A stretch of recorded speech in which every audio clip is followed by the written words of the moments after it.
आपण पाहता दैनिक Vidarbha Satyajit live news.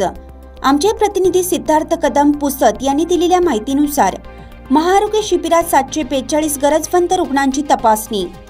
Ghulam Nabi Azad समाजकार्य महाविद्यालय पुसद, यशवंतराव चव्हाण प्रतिष्ठान, विभागीय केंद्र यवतमाळ व माणुसकीची भिंत सोशल फाउंडेशन पुसद यांच्या संयुक्त विद्यमाने दत्ता मेघे उच्च शिक्षण व संशोधन संस्था संचालित आचार्य विनोबा भावे ग्रामीण रुग्णालय सावंगी मेघे व महात्मा गांधी आयुर्वेदिक रुग्णालय साडोल वर्धा यांच्या सर्वरोग निदान व उपचार शिबिर गुरुवारी 15 फेब्रुवारीला समाजकार्य महाविद्यालयात आयोजित करण्यात आला होता।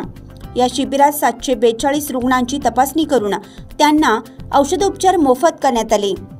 या शिबिराचं उद्घाटन समाजकार्य महाविद्यालयाचे प्राचार्य डॉक्टर भालचंद्र देशमुख यांच्या अध्यक्षतेखाली झालेल्या कार्यक्रमात उद्घाटक श्री राम देवसरकर, उपाध्यक्ष यशवंतराव चव्हाण सेंटर मुंबई विभागीय केंद्र यवतमाळ व प्रमुख उपस्थिती डॉक्टर विनोद आडे, डॉक्टर बिडवाईक, डॉक्टर राठोड, गजानन जाधव, माणुसकीची भिंत सोशल फाउंडेशन यांच्या साक्षीने संपन्न झाले।